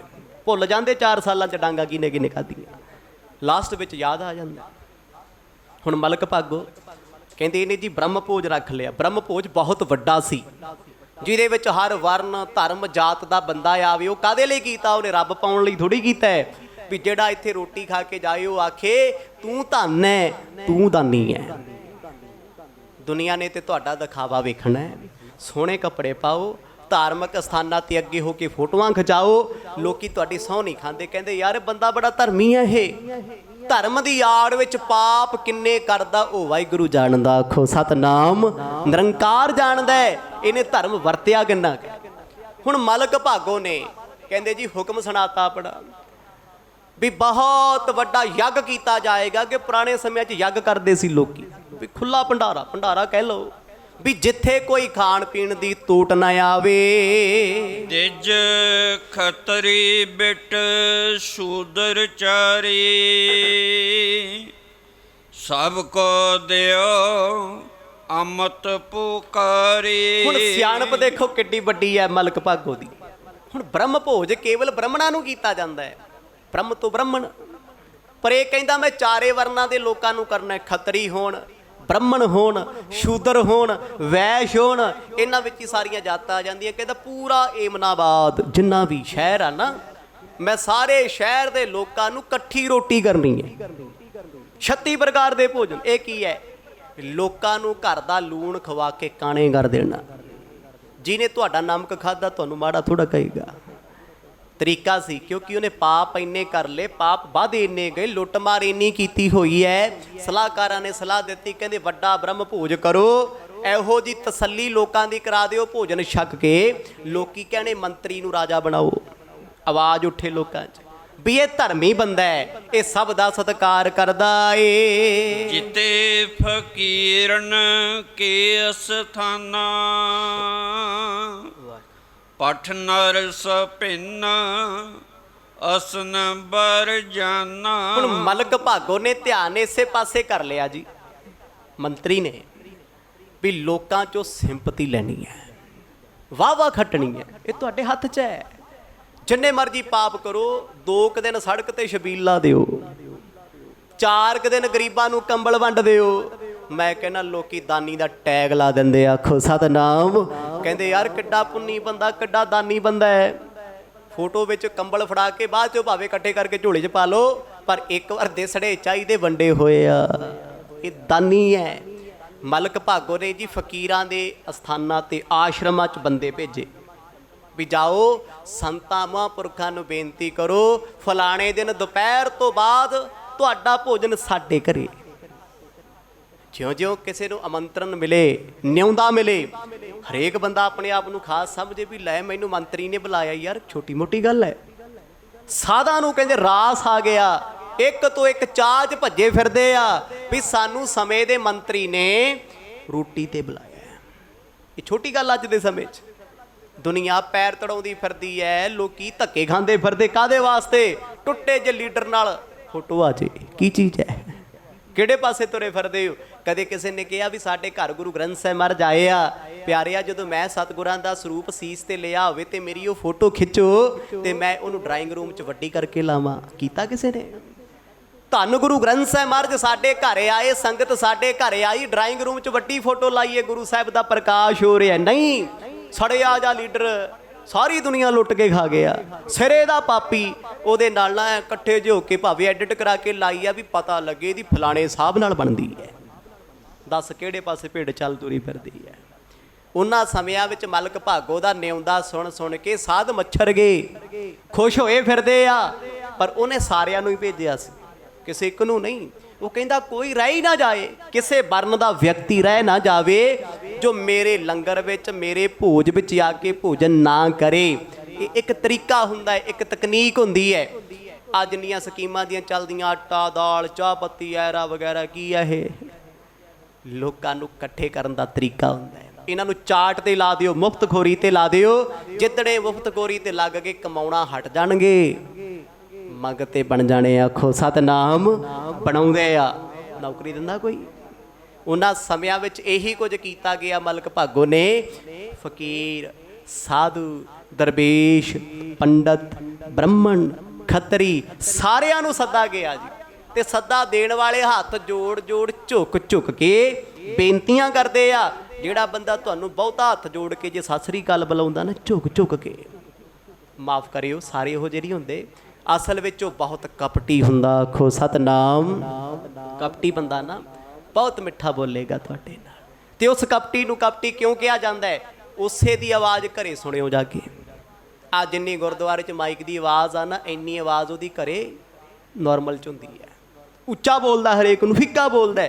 ਮੰਦਰ ਹੋਵੇ, ਮਸਜਿਦ ਹੋਵੇ, ਗੁਰਦੁਆਰਾ ਹੋਵੇ, ਉਹ ਲੋਕੀ ਹੱਥ ਜੋੜੀ ਫਿਰਦੇ ਆ, ਬੜਾ ਮਿੱਠਾ ਮਿੱਠਾ ਬੋਲ ਕੇ ਦਿਖਾਉਂਦੇ। ਕੀ ਕਪਟ ਹੈ, ਛਲ ਹੈ, ਫਰੇਬ ਹੈ। ਕਹਿੰਦੇ ਉਹ ਫਰੇਬੀ ਬੰਦੇ ਘਰ ਘਰ ਜਾ ਕੇ ਬੇਨਤੀਆਂ ਕਰਦੇ, ਦਿਲ ਲੁੱਟ ਲੈਂਦੇ ਵੀ ਆਇਓ ਜੀ ਤੁਹਾਨੂੰ ਸਪੈਸ਼ਲ ਸੱਦਾ। ਤੇ ਲੋਕਾਂ ਨੇ ਭੁੱਖ ਰੱਖਣੀ ਸ਼ੁਰੂ ਕਰਤੀ। ਹੁਣ ਹੈ ਤੇ ਭੁੱਖ ਹੀ ਆ ਲੋਕਾਂ 'ਚ, ਇਹ ਤੇ ਹੈ ਹੀ ਆ ਨਾ। ਅੱਜ ਜਿੰਨਾ ਮਰਜੀ ਕੋਈ ਵਿਰੋਧ ਕਰੀ ਜਾਵੇ ਵੀ ਆਹ ਚੀਜ਼ ਸਰਕਾਰ ਮੁਫਤ ਦਿੰਦੀ ਆ, ਲੈਣੀ ਨਹੀਂ ਚਾਹੀਦੀ, ਮੈਂ ਕਹਿੰਦਾ ਮਾਫ ਕਰਿਓ, ਕਿਤੇ ਪਕੌੜਿਆਂ ਦਾ ਲੰਗਰ ਲਾ ਦਿਓ। ਵਿਰੋਧਤਾ ਕਰਨ ਵਾਲਿਆਂ ਨੂੰ ਬਾਂਹ ਤੋਂ ਫੜ ਲਿਓ ਵੀ ਲਿਫਾਫੇ ਕਿੱਡੇ ਭਰੇ। ਆਖੋ ਸਤਨਾਮ। ਤੂੰ ਤੇ ਕਹਿੰਦਾ ਮੁਫਤ ਨਹੀਂ ਲੈਣਾ ਕੁਛ। ਅਸਲ 'ਚ ਦੁਨੀਆ ਦੀ ਅਸਲੀਅਤ ਇਹੀ ਹੈ। ਸਮਾਜ ਖੜਾ ਹੀ ਇੱਥੇ ਹੈ। ਦਿਸਦਾ ਕੁਝ ਹੋਰ ਹੈ, ਬੰਦਾ ਕਰਦਾ ਕੁਝ ਹੋਰ ਹੈ। ਗੁਰੂ ਨਾਨਕ ਸਾਹਿਬ ਸੱਚੇ ਪਾਤਸ਼ਾਹ ਜੰਗਲ ਵਿੱਚ ਸੀ, ਰੋਜ਼ ਆਉਂਦੇ ਆ, ਰੋਜ਼ ਜਾਂਦੇ ਆ, ਪਰ ਮਲਕ ਭਾਗੋ ਦਾ ਪ੍ਰਚਾਰ ਕਈ ਦਿਨਾਂ ਤੋਂ ਹੋ ਰਿਹਾ ਹੈ। ਲੋਕੀ ਸਿਫਤਾਂ ਕਰ ਰਹੇ ਆ। ਕੋਈ ਕਹਿੰਦਾ ਇਹ ਬ੍ਰਹਮਾ ਹੈ, ਕੋਈ ਕਹਿੰਦਾ ਵਿਸ਼ਨੂੰ ਹੈ, ਕੋਈ ਕਹਿੰਦਾ ਦਾਨੀ ਹੈ। ਇਹ ਤਖੱਲਸ ਆਮ ਗੱਲਾਂ ਹੁੰਦੀਆਂ ਨੇ। ਤੁਸੀਂ 4 ਦਿਨ ਲੋਕਾਂ ਦੇ ਸਾਹਮਣੇ ਆਉਣ ਲੱਗ ਜਾਓ, ਲੋਕੀ ਤੁਹਾਨੂੰ ਦੇਵਤਾ ਕਹਿਣ ਲੱਗ ਜਾਣਗੇ। ਜੋ ਤੁਸੀਂ ਦਿਖਾ ਰਹੇ ਹੋ ਨਾ, ਦੁਨੀਆ ਨੇ ਉਹੀ ਵੇਖਣਾ ਏ। ਤਿਹ ਖਤਰੀ ਕੋ ਦੇਜ ਨਗਰ ਫਿਰਤ ਅਮੰਤੂ ਦੇਤ ਜਾਵਤ ਥੇ ਉਦਿਆਨ ਕੋ ਤਬ ਬੇਦੀ ਕੁਲ ਕੇਤ। ਹੁਣ ਕਹਿੰਦੇ ਇਸੇ ਮਲਕ ਭਾਗੋ ਖੱਤਰੀ ਦਾ ਇੱਕ ਬ੍ਰਾਹਮਣ ਘਰ ਘਰ ਸੱਦੇ ਦਿੰਦਾ ਫਿਰਦਾ ਹੈ, ਨਿਉਂਦੇ ਦਿੰਦਾ ਫਿਰਦਾ ਹੈ। ਉਹ ਚੱਲਿਆ ਸੀ ਖੱਤਰੀਆਂ ਦੇ ਮਹੱਲੇ ਨੂੰ ਵੀ ਇੱਧਰ ਜਿਹੜੇ ਖੱਤਰੀ ਨੇ ਬ੍ਰਾਹਮਣ ਨੇ ਮੈਂ ਦੱਸਾਂ ਵਾਂ। ਕਹਿੰਦੇ ਸੁਭਾਵਕ ਗੁਰੂ ਨਾਨਕ ਸਾਹਿਬ ਸੱਚੇ ਪਾਤਸ਼ਾਹ ਜੰਗਲ ਨੂੰ ਚੱਲੇ ਸੀ ਭਾਈ ਲਾਲੋ ਜੀ ਦੇ ਘਰ ਤੋਂ। ਜਦੋਂ ਨੇ ਸਤਿਗੁਰਾਂ ਨੂੰ ਵੇਖਿਆ ਨਾ, ਉੱਡਿਆ ਹੀ ਆਇਆ ਭੱਜਿਆ ਵੀ ਨਾਨਕ ਜੀ ਜਾ ਰਹੇ ਨੇ, ਇਹਨਾਂ ਨੂੰ ਵੀ ਕਹਿ ਦਿਆਂ। ਹੁਣ ਉਹ ਕਿਉਂ ਇਦਾਂ ਕਰਦੇ ਆ? ਉਹ ਚਮਚੇ ਆ। ਚਮਚਿਆਂ ਨੇ ਇਕੱਠ ਵੱਧ ਵਿਖਾਉਣਾ ਹੁੰਦਾ, ਇਹਨਾਂ ਦਾ ਜ਼ੋਰ ਇੱਥੇ ਲੱਗਿਆ ਹੁੰਦਾ। ਮੰਨ ਲਓ ਕਿਸੇ ਟੁੱਟੇ ਜਿਹੇ ਛੱਤਰ ਵਰਗੇ ਲੀਡਰ ਨੇ ਆਉਣਾ ਹੁੰਦਾ ਨਾ, ਤੇ ਚਮਚੇ ਘਰ ਘਰ ਦਰਵਾਜ਼ੇ ਖੜਕਾਉਂਦੇ ਫਿਰਦੇ, ਭੈਣ ਜੀ ਅੱਜ ਤੁਹਾਡੀ ਕੌਫੀ ਉੱਧਰ ਹੈ, ਭਾਈ ਸਾਹਿਬ ਜੀ ਆਇਓ ਸਾਰੇ, ਅੱਜ ਤੁਹਾਡਾ ਡਿਨਰ ਇੱਧਰ ਹੈ। ਵੀ ਅੱਗੇ ਪਿੱਛੇ ਤੇ ਕਦੇ ਪਾਣੀ ਨਹੀਂ ਪੁੱਛਿਆ, ਅੱਜ ਕਿਉਂ ਹੱਥ ਜੋੜੀ ਫਿਰਦਾ? ਇਹ ਚਮਚਿਆਂ ਦੇ ਕੰਮ ਹੁੰਦੇ ਆ। ਤੇ ਕਹਿੰਦੇ ਉਸ ਵੇਲੇ ਜਿਹੜੇ ਚਮਚੇ ਸੀ, ਉਹਨਾਂ ਚਮਚਿਆਂ 'ਚੋਂ ਬ੍ਰਾਹਮਣ ਸਭ ਤੋਂ ਵੱਡਾ ਚਮਚਾ ਸੀ। ਗੁਰੂ ਨਾਨਕ ਸਾਹਿਬ ਸੱਚੇ ਪਾਤਸ਼ਾਹ ਨੂੰ ਵੇਖ ਕੇ ਉਹਨੇ ਰਾਹ ਘੇਰ ਲਿਆ, ਅੱਗੋਂ ਤੁਰਿਆ ਆਇਆ। ਸਤਿਗੁਰਾਂ ਵੇਖਿਆ, ਮਰਜ ਪਾਸਾ ਵੱਟ ਲਿਆ, ਲੈਣਾ ਕੀ ਹੈ, ਪਰਵਾਹ ਨਹੀਂ ਕਿਸੇ ਦੀ। ਹੁਣ ਇਸ ਬ੍ਰਾਹਮਣ ਨੇ ਸਤਿਗੁਰਾਂ ਦੇ ਨੇੜੇ ਆ ਕੇ ਆਵਾਜ਼ ਮਾਰੀ ਐ, ਚੋਪਈ ਵਿਪਰ ਬਿਲੋਕਤ ਬਚਨ ਅਲਾਈ ਕਿਤ ਕੋ ਨਾਨਕ ਤਪਾ ਸਿਧਾਈ। ਤੇ ਬ੍ਰਾਹਮਣ ਇਦਾਂ ਬੁਲਾਉਂਦਾ ਆਵਾਜ਼ ਦੇ ਕੇ, ਪਤਾ ਨਹੀਂ ਕਿੰਨੀ ਕੁ ਪੁਰਾਣੀ ਦੋਸਤੀ ਹੁੰਦੀ। ਕਹਿੰਦਾ ਨਾਨਕ ਤਪਾ ਜੀ ਕਿੱਧਰ ਨੂੰ ਚੱਲੇ ਹੋ, ਜਰਾ ਰੁਕਿਓ। ਜਦੋਂ ਆਵਾਜ਼ ਹੀ ਮਾਰ ਲਈ ਤੇ ਫਿਰ ਸਤਿਗੁਰਾਂ ਨੂੰ ਰੁਕਣਾ ਪੈ ਗਿਆ। ਗੁਰੂ ਸਾਹਿਬ ਖੜ ਗਏ, ਬੜੇ ਪਿਆਰ ਨਾਲ ਬੁਲਾਵੇ, ਮਿੱਠਾ ਹੋ ਕੇ ਕਹਿੰਦਾ ਤਪਾ ਜੀ ਕਿੱਧਰ ਚੱਲੇ, ਕਿੱਥੇ ਜਾ ਰਹੇ ਹੋ ਸਵੇਰੇ ਸਵੇਰੇ? ਮਹਾਰਾਜ ਚੱਲੇ ਸੀ ਭਾਈ ਲਾਲੋ ਜੀ ਦੇ ਘਰ ਤੋਂ ਜੰਗਲ ਨੂੰ, ਕਿਉਂਕਿ ਜੰਗਲ 'ਚ ਮਹਾਰਾਜ ਸਾਰਾ ਦਿਨ ਬਤੀਤ ਕਰਦੇ ਆ। ਉਸ ਸਮੇਂ ਭਾਈ ਲਾਲੋ ਜੀ ਆਪਣੀ ਕਿਰਤ ਕਰਦੇ ਆ, ਕਰਮ ਕਰਦੇ ਆ, ਆਪਣਾ ਧਰਮ ਕਮਾਉਂਦੇ ਆ। ਜਦੋਂ ਗੁਰੂ ਸਾਹਿਬ ਨੂੰ ਰੋਕਿਆ, ਪੰਡਤ ਨੇ ਹੱਥ ਜੋੜ ਕੇ ਕਹਿੰਦਾ ਇੱਕ ਬੇਨਤੀ ਹੈ, ਇੱਕ ਅਰਜ਼ ਹੈ ਤੁਹਾਡੇ ਤਾਈਂ, ਕਬੂਲ ਫਰਮਾਇਓ, ਮੰਨਿਓ, ਤੁਹਾਨੂੰ ਮੈਂ ਨਿਉਂਦਾ ਦੇਣ ਆਇਆ ਹਾਂ। ਅਹੈ ਅਮੰਤ ਨ ਕਰੋ ਆਹਾਰਾ ਸੁਣ ਕੇ ਸ੍ਰੀ ਮੁਖ ਬਚਨ ਉਚਾਰਾ। ਕਹਿੰਦਾ ਜੀ ਤੁਹਾਨੂੰ ਮੈਂ ਨਿਮੰਤਰਣ ਦਿੱਤਾ, ਸੱਦਾ ਦਿੱਤਾ। ਹੁਣ ਬ੍ਰਾਹਮਣ ਕਰਤਾ ਧਰਤਾ ਹੁੰਦੇ ਸੀ ਪੰਡਤ, ਵੀ ਤੁਸੀਂ ਨਾ ਰੋਟੀ ਤੇ ਆਇਓ। ਆਉਣਾ ਕਦੋਂ ਹੈ? ਅੱਜ ਦੁਪਹਿਰੇ ਜਾਂ ਕੱਲ ਜਿਹੜਾ ਦਿਨ ਰੱਖਿਆ, ਕਿਉਂਕਿ ਜਿਹੜਾ ਬ੍ਰਹਮ ਭੋਜ ਰੱਖਿਆ ਨਾ, ਉਹਨੇ ਉਹ ਜਾਤ ਦੇ ਆਧਾਰ ਤੇ ਰੱਖਿਆ ਹੋਇਆ। ਇੱਕ ਦਿਨ ਬ੍ਰਾਹਮਣ ਆਉਣਗੇ, ਦੂਜੇ ਦਿਨ ਖੱਤਰੀ, ਤੀਜੇ ਦਿਨ ਵੈਸ਼, ਚੌਥੇ ਦਿਨ ਸ਼ੂਦਰ। ਜਾਂ ਕੁਝ ਘੰਟਿਆਂ ਦਾ ਫਰਕ ਵੀ ਸਵੇਰੇ ਦੁਪਹਿਰੇ ਸ਼ਾਮ, ਕਿਉਂਕਿ ਇਕੱਠੇ ਨਹੀਂ ਨਾ ਕਰਨੇ। ਬ੍ਰਾਹਮਣ ਰੁੱਸ ਜੂਗਾ ਵੀ ਅਸੀਂ ਤੇ ਉੱਚੀ ਜਾਤ ਵਾਲੇ, ਸ਼ੂਦਰ ਕਿੱਥੇ ਬਹਿ ਗਏ, ਸਾਡਾ ਤੇ ਧਰਮ ਹੀ ਨਹੀਂ ਰਿਹਾ। ਬੜੇ ਤਰੀਕੇ ਨਾਲ ਉਹਨੇ ਪਰਜਾ ਖੁਸ਼ ਕਰਨੀ ਹੈ। ਪਰਜਾ ਇੱਦਾਂ ਹੀ ਖੁਸ਼ ਕੀਤੀ ਜਾਂਦੀ ਹੈ, ਪਰਜਾ ਦੀ ਪਾਰਟੀਸ਼ਨ ਕੀਤੀ ਜਾਂਦੀ, ਤੇ ਲੀਡਰਾਂ ਦਾ ਦਿਮਾਗ ਕੰਮ ਕਰਦਾ ਹੁੰਦਾ ਅੱਜ ਦੇ ਸਮੇਂ ਵੀ ਕਿਹੜੇ ਲੋਕਾਂ ਨੂੰ ਕਿੱਥੇ ਰੱਖਣਾ ਹੈ, ਧਾਰਮਿਕ ਬੰਦਿਆਂ ਨੂੰ ਕਿੱਥੇ ਤੱਕ ਰੱਖਣਾ ਹੈ। ਉਹਨਾਂ ਨੂੰ ਛੋਟੀਆਂ ਛੋਟੀਆਂ ਗ੍ਰਾਂਟਾਂ ਦੇ ਦਿਓ, ਮਾੜੇ ਮੋਟੇ ਕੰਮ ਕਰਾ ਦਿਓ, ਖੁਸ਼। ਪਿੰਡ ਵਾਲਿਆਂ ਨੂੰ ਗਲੀਆਂ ਨਾਲੀਆਂ ਪੱਕੀਆਂ ਕਰਾ ਦਿਓ, ਆਖੋ ਸਤਨਾਮ। ਤੇ ਸ਼ਹਿਰ ਵਾਲਿਆਂ ਨੂੰ ਕਹਿੰਦੇ ਹਸਪੀਟਲ ਚੱਲ ਜੂਗਾ, ਪਾਰਕ ਠੀਕ ਹੋ ਜਾਣਗੇ, ਉਹ ਖੁਸ਼ ਆ। ਅਸੀਂ ਕੀ ਲੈਣਾ ਕਿਸੇ ਤੋਂ? ਇੱਥੇ ਖੜੇ ਆ ਨਾ ਅਸੀਂ। ਭੁੱਲ ਜਾਂਦੇ ਲੋਕੀ ਨੌਕਰੀਆਂ ਚਾਹੀਦੀਆਂ ਨੇ, ਕੰਮ ਚਾਹੀਦਾ ਹੈ, ਕਾਰੋਬਾਰ ਚਾਹੀਦਾ, ਸਭ ਵਿਸਰ ਜਾਂਦਾ ਹੈ। ਐਡੇ ਜੀ ਖੁਸ਼ ਆ, ਕਹਿੰਦੇ ਲੈ ਸਾਡੇ ਘਰ ਸਿੱਧੀ ਸੜਕ ਬਣ ਗਈ। ਵੀ ਇਹ ਤੇ ਤੇਰਾ ਬੁਨਿਆਦੀ ਢਾਂਚਾ ਸੀ, ਇਹ ਤੇ ਬਿਨਾਂ ਮੰਗਿਆ ਟੈਕਸ ਇੰਨਾ ਭਰਿਆ ਹੋਇਆ ਹੈ। ਵਿਦੇਸ਼ਾਂ ਵਿੱਚ ਜਾ ਕੇ ਵੇਖ, ਤੁਹਾਡੇ ਟੈਕਸਾਂ ਤੇ ਸਾਰਾ ਕੁਝ ਹੋ ਰਿਹਾ, ਇੱਥੇ ਖਾ ਕੇ ਪੁੱਛਦਾ ਹੀ ਕੋਈ ਨਹੀਂ। ਮੰਗਤੇ ਬਣਾਇਆ ਵੀ ਸੜਕ ਬਣਾਤੀ, ਚੁੱਪ ਰਹੋ, ਹੁਣ ਨਾ ਬੋਲਿਓ। ਮਲਕ ਭਾਗੋ ਜਿਹਨੇ ਇਹ ਕਿਹਾ ਸੀ ਵੀ ਕੋਈ ਬੰਦਾ ਰਹਿ ਨਾ ਜਾਵੇ, ਇਸੇ ਕਰਕੇ ਗੁਰੂ ਨਾਨਕ ਸਾਹਿਬ ਮਹਾਰਾਜ ਬੇਸ਼ੱਕ ਪਰਦੇਸੀ ਨੇ, ਏਮਨਾਬਾਦ ਦੇ ਵਸਨੀਕ ਨਹੀਂ ਨੇ, ਪਰ ਬ੍ਰਾਹਮਣ ਜਾਣਦਾ ਵੀ ਖੱਤਰੀ ਹੈ, ਇਹ ਖੱਤਰੀਆਂ ਦੀ ਜਾਤੀ ਵਿੱਚੋਂ ਨੇ। ਵੀ ਜਦੋਂ ਇਹ ਆਉਣਗੇ ਨਾ, ਫਕੀਰ ਬਹੁਤ ਵੱਡੇ ਆ, ਮੇਰਾ ਨਾਮ ਹੋਊਗਾ, ਮੈਂ ਦੱਸਣਾ ਜੀ ਮੈਂ ਨਾਨਕ ਸ਼ਾਹ ਫਕੀਰ ਨੂੰ ਲੈ ਆਇਆ, ਮੈਂ ਤੇ ਨਾਨਕ ਜੀ ਤਪਾ ਜੀ ਨੂੰ ਲੈ ਕੇ ਆਇਆ। ਗੁਰੂ ਸਾਹਿਬ ਕਹਿੰਦੇ ਭਾਈ ਸਾਡਾ ਕੀ ਕੰਮ ਆ ਉੱਥੇ, ਕਹਿੰਦਾ ਜੀ ਤੁਹਾਨੂੰ ਸੱਦਾ ਪਿਆਰ ਦਾ ਏ, ਮਲਕ ਭਾਗੋ ਨੇ ਆਪ ਭੇਜਿਆ ਏ। ਕੈਸ ਅਮੰਤੋ ਵਿਪਰ ਤੁਮਾਰੇ ਨਿਜ ਬਿਰਤਾਂਤ ਬਤਾਓ ਵਿਚਾਰੇ। ਸਤਿਗੁਰਾਂ ਨੇ ਉਸ ਪੰਡਤ ਨੂੰ ਖੜਾ ਲਿਆ, ਕਹਿੰਦੇ ਕਿਹੜਾ ਸੱਦਾ, ਕਾਹਦਾ ਸੱਦਾ, ਨਾਲੇ ਉਹ ਸਾਨੂੰ ਕਿਉਂ, ਸਾਨੂੰ ਤੇ ਕੋਈ ਘਰ ਨਹੀਂ ਵੜਨ ਦਿੰਦਾ। ਆਖੋ ਸਤਨਾਮ। ਕਿੰਨੇ ਸੋਹਣੇ ਬਚਨ ਮਹਾਰਾਜ ਕਹਿ ਰਹੇ ਆ, ਬੜੀ ਨਿਮਰਤਾ ਦੇ ਬੋਲੇ। ਇਹ ਇੱਕ ਵਿਅੰਗ ਸੀ ਵੀ ਭਾਈ ਲਾਲੋ ਦੇ ਘਰ ਬੈਠੇ ਆ, ਕੋਈ ਹੋਰ ਲੱਭਿਆ ਇਦਾਂ ਦਾ ਪਿਆਰ ਕਰਨ ਵਾਲਾ? ਬਾਕੀ ਤੇ ਸਭ ਇਦਾਂ ਹੀ ਵਿਖਾਉਣ ਵਾਲੇ ਸੀ, ਅਸੀਂ ਸਾਡੀ ਉੱਚੀ ਜਾਤ ਹੈ, ਸਾਡਾ ਫਲਾਣਾ, ਸਾਡਾ ਢਮਕਾਣਾ। ਗੁਰੂ ਸਾਹਿਬ ਕਹਿੰਦੇ ਕਿਹੋ ਜਿਹਾ ਨਿਮੰਤਰਣ, ਕਿਹੋ ਜਿਹਾ ਸੱਦਾ, ਅਰ ਕਿਹੜਾ ਭੋਜਨ ਹੈ। ਕਹਿ ਦਿਜ ਭਾਗੋ ਖੱਤਰੀ ਜੋ ਚਤੁਰ ਬਰਨ ਨਿਉਤੇ ਸਭ ਕੋ। ਤੇ ਬ੍ਰਾਹਮਣ ਖੁਸ਼ ਬੜਾ ਸੀ, ਹੱਸ ਕੇ ਖੁਸ਼ ਹੋ ਕੇ ਆਖਣ ਲੱਗਾ ਤੁਸੀਂ ਨਹੀਂ ਜਾਣਦੇ ਭਾਗੋ ਖੱਤਰੀ ਨੂੰ, ਖੱਤਰੀਆਂ ਦੀ ਗੋਤ ਹੈ ਮਲਕ, ਤੁਸੀਂ ਨਹੀਂ ਜਾਣਦੇ। ਮਹਾਰਾਜ ਕਹਿੰਦੇ ਅਸੀਂ ਨਹੀਂ ਜਾਣਦੇ। ਕਹਿੰਦੇ ਉਹਨੇ 4 ਵਰਨਾਂ ਨੂੰ ਭੋਜਨ ਕੀਤਾ ਹੈ, ਛੋਟੀ ਮੋਟੀ ਗੱਲ ਨਹੀਂ ਹੈ। ਲੱਖਾਂ ਲੋਕ ਵਸਦੇ ਸੀ ਏਮਨਾਬਾਦ ਵਿੱਚ, ਐਡੇ ਲੋਕਾਂ ਨੂੰ ਰੋਟੀ ਖਵਾਉਣੀ ਖੇਡ ਹੈ ਕੋਈ? ਪਰ ਸੱਚੀ ਗੱਲ ਹੈ, ਜੇ ਤੁਸੀਂ 1 ਲੱਖ ਬੰਦੇ ਤੇ 10 ਲੱਖ ਖਰਚ ਦੋਗੇ, ਫਰਕ ਕੀ ਹੈ? ਫਰਕ ਹੈ ਕੋਈ? ਕਿਉਂਕਿ ਤੁਸੀਂ ਉਸ ਪੈਸੇ ਵਿੱਚ ਮੁਫਤ ਦੀ ਐਡ ਕਰਾ ਰਹੇ ਹੋ। ਜਿੰਨੇ ਬੰਦੇ ਤੁਹਾਡੇ ਕੋਲ ਆਉਣਗੇ ਤੁਹਾਡੀ ਸਿਫਤ ਕਰਕੇ ਜਾਣਗੇ, ਬੱਲੇ ਬੱਲੇ ਕਰਾ ਕੇ ਜਾਣਗੇ, ਬੰਦਾ ਬੜਾ ਜੀ ਦਾਨੀ ਹੈ, ਵੱਡਾ ਮਹਾਨ ਹੈ। ਤੇ ਫਿਰ ਇਹ ਤੇ ਮੁਫਤ 'ਚ ਹੀ ਹੋ ਗਿਆ ਨਾ ਸਾਰਾ ਕੰਮ। ਤੇ ਉਹ ਗੁਰੂ ਸਾਹਿਬ ਨੂੰ ਦੱਸੇ ਖੜ ਕੇ, ਕਹਿੰਦਾ ਜੀ 4 ਵਰਨਾਂ ਦੇ ਲੋਕ ਆਏ ਨੇ, ਰਾਜਮਾ ਭੋਜਨ ਮਿਲਣਾ, ਸਭ ਨੂੰ ਮਿਲਣਾ, ਔਰ 36 ਪ੍ਰਕਾਰ ਦੇ ਪਕਵਾਨ ਬਣਨਗੇ ਉੱਥੇ, 36 ਪ੍ਰਕਾਰ ਦੇ ਉਹਨਾਂ ਸਮਿਆਂ ਦੇ, ਵੀ ਕਿਸੇ ਨੂੰ ਉੱਥੋਂ ਖਾਲੀ ਜਾਣ ਨਹੀਂ ਦੇਣਾ।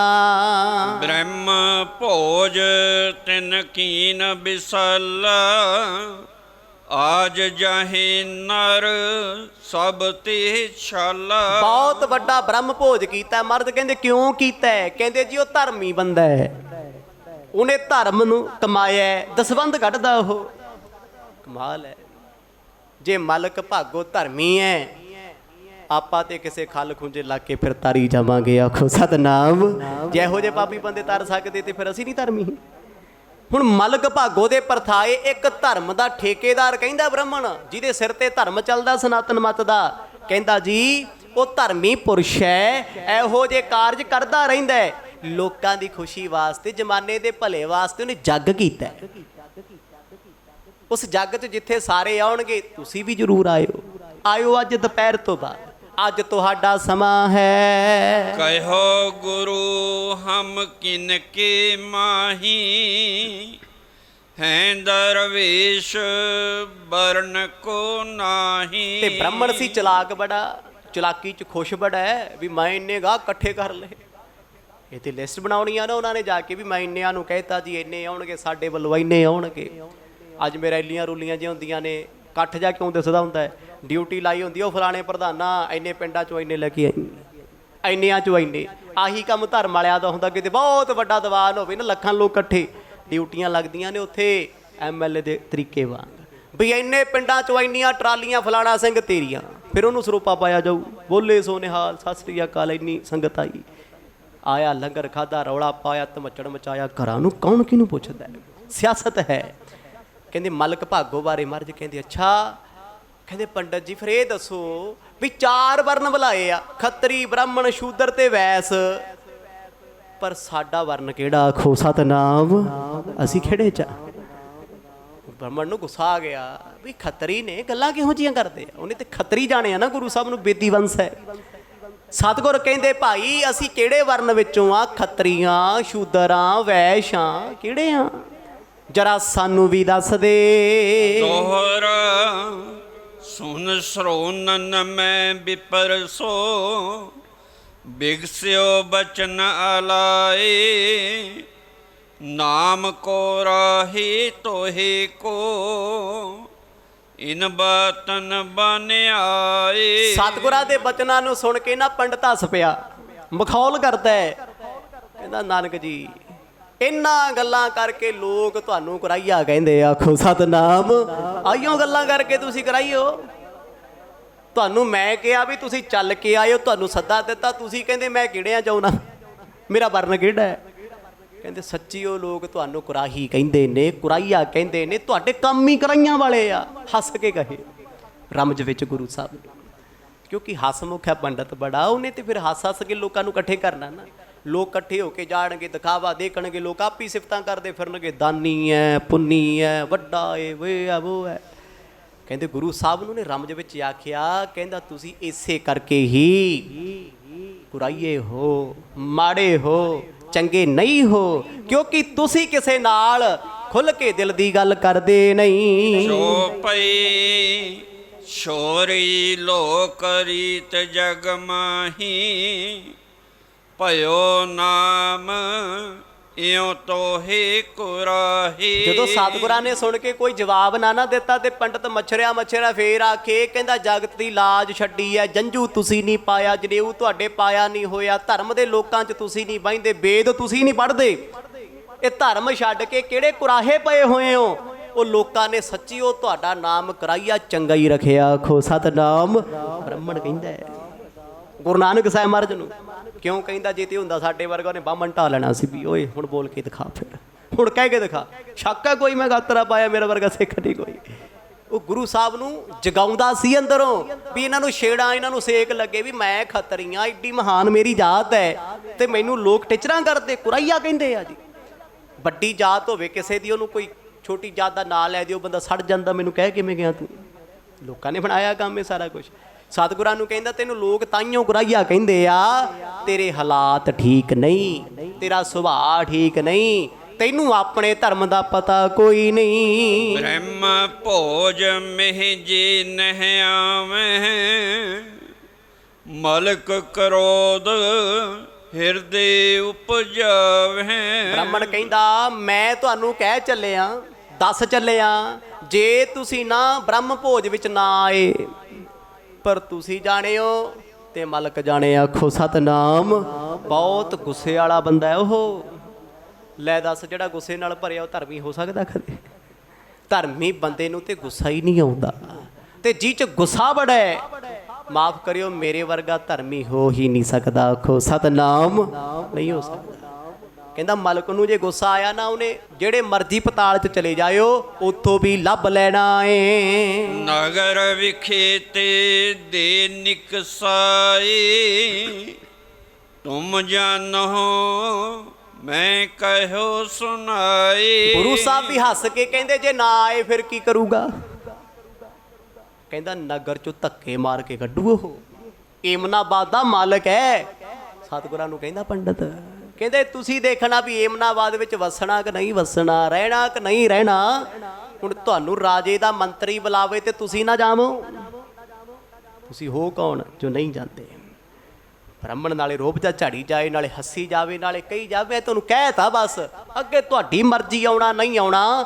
ਸਤਿਗੁਰ ਕਹਿੰਦੇ ਸਾਡਾ ਵਰਨੀ ਨਹੀਂ ਕੋਈ, ਨਾ ਸੀ ਖੱਤਰੀਆਂ, ਨਾ ਸੀ ਬ੍ਰਾਹਮਣਾ, ਨਾ ਸੀ ਸ਼ੂਦਰ, ਨਾ ਸੀ ਵੈਸ਼, ਹੈ ਕੌਣ ਨੇ? ਦਰਵੇਸ਼ ਨੇ। ਦਰਵੇਸ਼ਾਂ ਦੀ ਕਿਹੜੀ ਜਾਤ ਹੁੰਦੀ ਹੈ? ਦਰਵੇਸ਼ਾਂ ਦਾ ਕਿਹੜਾ ਧਰਮ ਹੁੰਦਾ ਹੈ? ਫਕਰਾਂ ਨੂੰ ਕਾਦਾ ਫਿਕਰ ਹੁੰਦਾ ਏ। ਇਹ ਬਿਦ ਕਹਿ ਕਰ ਦਿਜ ਤਬ ਗਵਨਾ, ਤੂਸ਼ਨ ਕਰੀ ਖਿਮਾ ਕੇ ਭਵਨਾ। ਨਿਮਰਤਾ ਦੇ ਸਾਗਰ ਗੁਰੂ ਨਾਨਕ ਸਾਹਿਬ ਮਹਾਰਾਜ ਨੇ ਹੱਥ ਜੋੜੇ, ਕਹਿੰਦੇ ਚੰਗਾ ਪੰਡਤ ਜੀ। ਪੰਡਤ ਜਾਂਦਾ, ਕਹਿੰਦਾ ਚੇਤੇ ਰੱਖਿਓ, ਕਹਿ ਚੱਲਿਆ ਤੁਹਾਨੂੰ, ਮੈਂ ਸਪੈਸ਼ਲ ਕਹਿਣ ਆਇਆ, ਤੁਹਾਨੂੰ ਸੱਦਾ ਦੇਣ। ਮਹਾਰਾਜ ਕਹਿੰਦੇ ਚੰਗਾ। ਗੁਰੂ ਨਾਨਕ ਸਾਹਿਬ ਮਹਾਰਾਜ ਬੇਪਰਵਾਹ ਹੋ ਕੇ ਜੰਗਲ 'ਚ ਆ ਕੇ ਬੈਠ ਕੇ ਆਪਣੇ ਤਪ 'ਚ ਬੈਠੇ, 1% ਵੀ ਖਿਆਲ ਨਹੀਂ ਆਇਆ ਵੀ ਸਾਨੂੰ ਬੁਲਾਇਆ ਕਿਸੇ ਨੇ। ਇੱਥੇ ਤੇ ਸਾਡੇ ਵਰਗਾ ਜੱਡਾ ਮਰਜੀ ਚੰਗਾ ਬਣਿਆ ਹੋਵੇ, ਕਈ ਵਾਰ ਲੋਕਾਂ ਸਾਹਮਣੇ ਚੰਗਾ ਬਣਨ ਲਈ ਅਸੀਂ ਭੱਜੇ ਫਿਰਦੇ ਹਾਂ ਵੀ ਉਹਨੇ ਸੱਦਾ ਦਿੱਤਾ, ਉਹ ਸਾਡੇ ਆਇਆ ਸੀ, ਸਾਨੂੰ ਵੀ ਜਾਣਾ ਪੈਣਾ। ਇਹ ਕੀ ਆ? ਲੋਕ ਰੀਤ ਹੈ। ਲੋਕ ਰੀਤ ਵਿੱਚ ਫਸਿਆ ਬੰਦਾ ਜ਼ਿੰਦਗੀ 'ਚ ਕਦੇ ਸਕੂਨ ਪਾ ਨਹੀਂ ਸਕਦਾ, ਤੇ ਜਿਹਨੇ ਸਕੂਨ ਪਾਇਆ ਉਹ ਲੋਕ ਰੀਤ ਦੀ ਪਰਵਾਹ ਹੀ ਨਹੀਂ ਕਰਦਾ। ਕਹਿੰਦਾ ਜਗ ਰੀਤਾਂ ਨੇ, ਲੋਕ ਰੀਤਾਂ ਨੇ, ਜਿੱਦਣ ਮਰ ਜਾਗੇ ਉਦਣ ਵੀ ਤੇ ਚੱਲੀ ਜਾਣਾ ਕੰਮ, ਫਿਰ ਸਾਡੇ ਬਿਨਾਂ ਵੀ ਸਰ ਜਾਣੀਆਂ ਨੇ। ਜਿਹਦਾ ਸਿਰ ਤੇ ਪਿਓ ਨਾ ਆਵੇ ਕਿ ਉਹਦਾ ਪੁੱਤ ਨਹੀਂ ਵਿਆਹਿਆ ਜਾਂਦਾ, ਜਾਂ ਜਿਹਦੀ ਮਾਂ ਨਾ ਆਵੇ ਪੁੱਤ ਘੋੜੀ ਚੜ੍ਹਦਾ ਕਿ ਨਹੀਂ ਚੜ੍ਹਦਾ। ਹੁੰਦਿਆਂ ਨਾ ਹੁੰਦਿਆਂ ਵੀ ਸਭ ਕੁਝ ਹੋ ਜਾਣਾ, ਕਿਉਂਕਿ ਕਰਤੇ ਨੇ ਜੋ ਬਣਾਇਆ ਉਹ ਚੱਲਣਾ ਏ। ਬਸ ਇੱਕ ਬੰਦੇ ਨੂੰ ਵਹਿਮ ਹੈ ਵੀ ਜੇ ਮੈਂ ਨਾ ਗਿਆ ਤੇ ਉਹਦਾ ਪ੍ਰੋਗਰਾਮ ਨਹੀਂ ਹੋਣਾ, ਜੇ ਮੈਂ ਨਾ ਗਿਆ ਉਹਨੇ ਨਾਰਾਜ਼ ਹੋਣਾ। ਹੋ ਸਕਦਾ ਅੰਦਰ ਖੁਸ਼ ਹੋਵੇ ਵੀ ਸ਼ੁਕਰ ਨਹੀਂ ਆਇਆ, ਇੱਕ ਲੋਕ ਰੀਤ ਆ ਵੀ ਨਾਰਾਜ਼ ਹੋਣਾ। ਗੁਰੂ ਨਾਨਕ ਸਾਹਿਬ ਮਹਾਰਾਜ ਬੈਠ ਕੇ ਤਪ ਦੇ ਵਿੱਚ, ਦੁਪਹਿਰ ਦਾ ਸਮਾਂ ਹੋ ਗਿਆ, ਨਿਮੰਤਰਣ ਦਾ ਸਮਾਂ ਸੀ ਭੋਜਨ ਦਾ, ਗੁਰੂ ਸਾਹਿਬ ਨੇ ਚਿਤਾਰਿਆ ਵੀ ਨਾ। ਤੇ ਬ੍ਰਾਹਮਣ ਨੂੰ ਪਤਾ ਸੀ ਵੀ ਨਾਨਕ ਜੀ ਆਉਣਗੇ ਜ਼ਰੂਰ, ਖੱਤਰੀਆਂ ਦੀ ਵੰਸ਼ ਵਿੱਚੋਂ ਨੇ, ਤੇ ਮੈਂ ਫਿਰ ਇੰਟਰੋ ਕਰਾ ਦਿਆਂਗਾ, ਮਿਲਾ ਦਿਆਂਗਾ ਮਲਕ ਭਾਗੋ ਨੂੰ ਵੀ ਇਹ ਦਰਵੇਸ਼ ਨੇ, ਸਾਧੂ ਨੇ, ਇਹ ਆ ਉਹ ਆ। ਉਹ ਆਪਣੇ ਨੰਬਰ ਬਣਾਉਣ ਨੂੰ ਫਿਰਦਾ, ਇਸੇ ਲਈ ਕਹਿ ਗਿਆ। ਪਰ ਗੁਰੂ ਨਾਨਕ ਸਾਹਿਬ ਮਹਾਰਾਜ ਨੇ ਸੁਪਨੇ ਵਿੱਚ ਵੀ ਚਿਤਾਰਿਆ ਨਾ। ਬ੍ਰਹਮ ਭੋਜ ਤਿਨ ਅਦਕ ਬਣਾਵਾ, ਊਚ ਨੀਚ ਸਭ ਸਦਨ ਅਲਾਵਾ। ਅੱਜ ਦੁਪਹਿਰ ਦਾ ਵੇਲਾ ਜੀ, ਉਹਨੇ ਪਾਰਟੀਸ਼ਨ ਕਰ ਦਿੱਤੀ ਮਲਕ ਭਾਗੋ ਨੇ। ਇੱਧਰ ਬ੍ਰਾਹਮਣ ਬੈਠਣਗੇ, ਉਸ ਗਰਾਊਂਡ 'ਚ ਖੱਤਰੀ ਬੈਠਣਗੇ, ਉਸ ਪਾਸੇ ਸ਼ੂਦਰ ਬਹਿਣਗੇ, ਪੰਡਾਲ ਬਣਾ ਤੇ ਅਲੱਗ-ਅਲੱਗ 36 ਪ੍ਰਕਾਰ ਦੇ ਭੋਜਨ ਜੀ। ਮਾਈਕਾਂ ਉੱਠਣ ਸ਼ਹਿਰ ਵਿੱਚ, ਏਡਾ ਵੱਡਾ ਆੜ ਜਗਾੜ ਕੀਤਾ ਹੋਇਆ ਹੈ, ਦੁਨੀਆ ਇਕੱਠੀ ਹੈ, ਲੋਕਾਂ ਨੂੰ ਤੇ ਜਿੱਥੇ ਮਰਜ਼ੀ ਇਕੱਠਾ ਕਰ ਲਓ। ਧਾਰਮਿਕ ਸਥਾਨ ਕਿਤੇ ਮਰਜ਼ੀ ਚੱਲ ਜਾਓ, ਆਨੰਦ ਸਾਹਿਬ ਤੋਂ ਪਹਿਲਾਂ ਲੱਭਦਾ ਹੀ ਨਹੀਂ ਕੋਈ। ਲੰਗਰ ਟਾਈਮ ਸੰਗਤਾਂ ਦੇ, ਮਹਾਨ ਸੰਗਤਾਂ ਦੇ ਹੜ ਹੁੰਦੇ ਨੇ, ਆਖੋ ਸਤਨਾਮ। ਕਿਸੇ ਗੁਰਦੁਆਰੇ ਚੱਲ ਜਾਓ, ਕਿਸੇ ਮੰਦਿਰ ਚੱਲ ਜਾਓ, ਕਿਸੇ ਜਗਰਾਤੇ ਚੱਲ ਜਾਓ। ਲੈ ਰਾਤ ਦਾ ਜਗਰਾਤਾ ਕਿਤੇ ਉਹਦਾ ਹੋਵੇ ਨਾ, ਕਿਤੇ ਸਨਾਤਨ ਮੱਤ ਦਾ ਕੁਛ ਨਾ ਲਾਇਆ ਹੋਵੇ ਖਾਣ ਪੀਣ ਨੂੰ, ਮੈਂ ਕਹਿੰਦਾ ਮੇਰੇ ਵਰਗੇ 2-4 ਜੇ ਕੁਰਸੀ 'ਚ ਪਿੱਛੇ 'ਚ ਬੈਠੇ ਹੁੰਦੇ ਵੀ ਯਾਰ ਕਦੋਂ ਹਟਣਗੇ, ਦੁਖੀ ਹੁੰਦੇ ਆ। ਤੇ ਜੇ ਉੱਥੇ ਚੱਲਦੇ ਹੁਣ 36 ਪ੍ਰਕਾਰ ਦੇ ਪਕਵਾਨ, ਫਿਰ ਮੈਂ ਕਹਿੰਦਾ ਸੂਟ ਵੇਖਣ ਵਾਲੇ ਹੁੰਦੇ ਪਾਏ ਹੋਏ, ਕਿਹੜਾ ਕਿਹੜਾ ਪਾਇਆ, ਪੱਗਾਂ ਕਿਹੜੀਆਂ ਕਿਹੜੀਆਂ ਬੰਨੀਆਂ ਹੋਈਆਂ ਨੇ, ਕਿਹੋ ਜਿਹੇ ਕੱਪੜੇ ਪਾਏ ਹੋਏ ਆ, ਗੱਡੀ ਕਿਹੋ ਜੀ ਹੈ, ਇੱਕ ਤੋਂ ਇੱਕ ਚੜ੍ਹ ਕੇ ਆਊ ਵਿਖਾਵਾ ਕਰਕੇ ਵੀ ਅਸੀਂ ਆ, ਕੈਮਰਾ ਲੱਗਾ ਯਾਰ ਪਤਾ ਲੱਗੂ ਉੱਥੇ ਵੀ ਕੌਣ ਕੌਣ ਆਇਆ, ਦਿਖਾਵਾ ਨਾ। ਫਿਰ ਕਿਹੜੇ ਪਾਸੇ ਤੁਰੇ ਫਿਰਦੇ ਆ। ਧਰਮ ਦੀ ਦੁਨੀਆ ਦੇ ਵਿੱਚ ਮਨੁੱਖ ਦਿਖਾਵਾ ਬਹੁਤ ਕਰਦਾ ਹੈ, ਪਰ ਜਿੱਥੇ ਕੁਝ ਪ੍ਰਾਪਤ ਹੁੰਦਾ ਹੋਵੇ, ਆਖੋ ਸਤਨਾਮ, ਸੱਚੀ ਗੱਲ ਹੈ। ਕਿਤੇ ਖਾਣ ਨੂੰ ਨਾ ਮਿਲਦਾ ਹੋਵੇ, ਅਸੀਂ ਸੰਗਤ 'ਚ ਵੀ ਨਾ ਜੁੜੀਏ। ਤੇ ਉਹ ਵਿਰਲੇ ਹੁੰਦੇ ਆ ਜੀ ਜਿਹੜੇ ਨਾਮ ਦੀ ਖੁਰਾਕ ਲੈਣ ਆਉਂਦੇ ਆ, ਬੰਦਗੀ 'ਚ ਜੁੜਦੇ। ਦੇਖੋ ਲੰਗਰ ਗੁਰੂ ਘਰ ਦਾ ਕਨਸੈਪਟ ਹੈ, ਬੜਾ ਮਹਾਨ ਹੈ, ਪੂਜਨੀਕ ਹੈ।